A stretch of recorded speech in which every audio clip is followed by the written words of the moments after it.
Сәлем достар, сіздермен бірге Жанат. Бүгін біз сіздермен осындай әдемі Наполеон тортын жасайтын боламыз. Видеоның соңына дейін қарап, лайк басып, комментарий жазуды ұмытпаңыздар.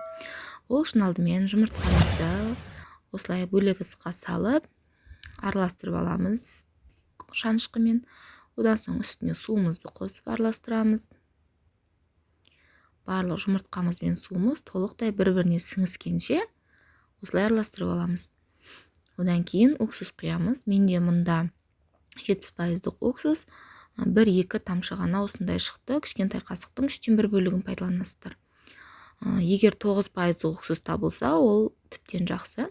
Осылай 3 қоспаны араластырып болғаннан кейін ұнымызға жаңа ғана тоңазытқыштан алған майымызды үккіштен өткізіп саламыз. Май міндетті түрде қатты болған дұрыс. Сол кезде біріншіден үккіштен жақсы өтеді, екіншіден сіздің қамырыңыз өте жақсы болып шығады.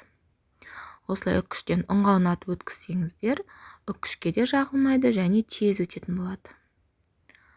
Осылай әдемілеп өткізіп аламыз барлық майымызды. Бұл қамыр өте жұмсақ, әдемі болып шығады. Өткізіп болғаннан кейін ұн мен майды бір-бірімен араластырамыз.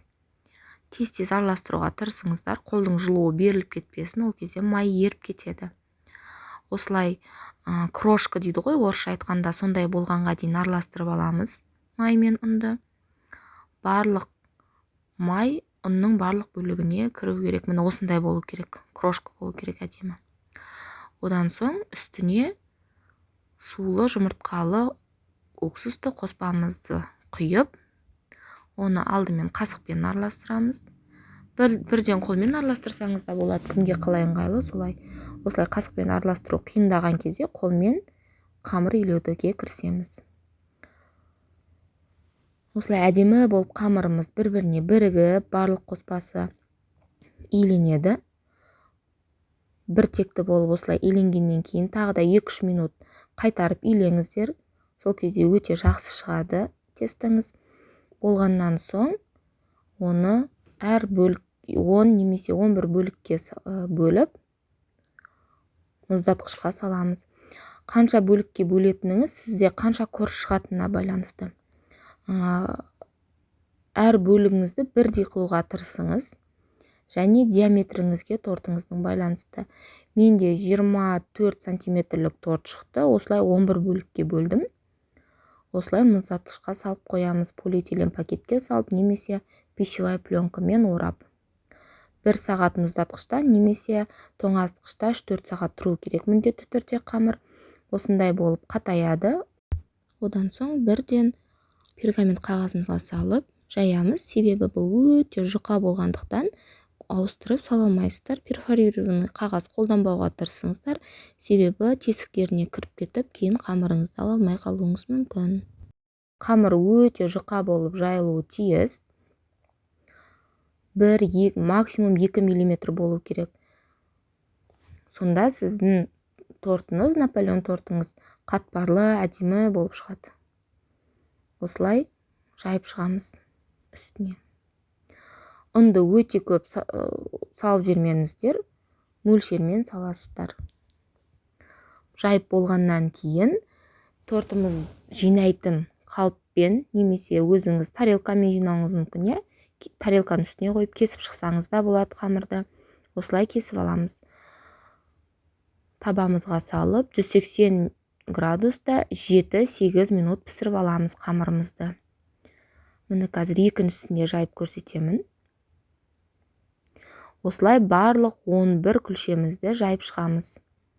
Ұмытпаңыз, қалыңдығы 1-2 мм ғана болуы тиіс. Көріп тұрсыздар, тіптен ар жағындағы пергамент қағазы көрініп қалып жатыр астында. Осылайынан салып пісіріп алған коржымыз міне түсі осындай әдемі қызарған болу керек. Жан жағындағы қалдықтарынан шешіп аламыз ортасын. Ортасындағы тортымыздың коржын бөлек қоямыз, жан жағындағы қалдығын бөлек жинаймыз. Бізде кремімізді мен қалдырып кетемін, кремге ссылка. Мұнда заварной крем қолдандым. Міне жиналатын корждарымыз, міне 11 корж осындай бір-бірімен жинап қоясыздар. Және қалдықтарын осылай бөлек жинайсыздар. Қазір оны әсемдеуге қолданамыз. торт жинауға кірісейік. Кремімізді алдымен астына жағамыз, жинайтын табамыздың. Сіз табаққа жинасаңыз да болады, және формамызға келтіріп аламыз. Егер мұндай форма болмаса, алаңдаудың қажеті жоқ. Кәдімгідей тарелкаңызға, табаңызға бірдей қып тегістеп жинап шықсаңыз болғаны. Осылайынан коржыңыздың үстіне кремімізді жағамыз. Кремге сіз заварной крем, сливочный крем, пломбирный крем, қандай крем жақсаңыз да барлығы әдемі кетеді. Мен үйде өзім заварной крем қолданамын көбінесе. Наполеон торты болсын, медовик торты болсын, эклер болсын, барлығына.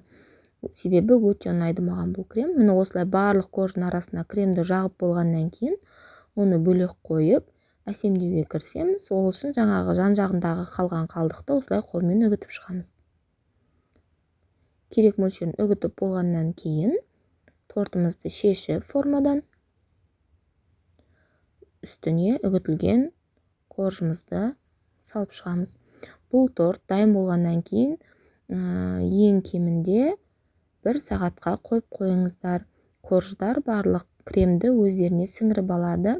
Себебі піскен кезде көрдіңіздер, жаңа корж қатты болып тұрады, ал кремді өзіне сіңіргеннен кейін ол өте жұмсақ және бір жағынан қытырлақ, әдемі болып шығады. Міне бізде осындай әдемі, дәмі нежный болып шығатын Наполеон торты шықты.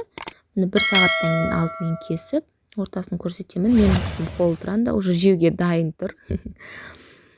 Арасы қатпарлы әдемі болып шығады. Видеоның соңына дейін қарағаныңызға рахмет. Ас болсын.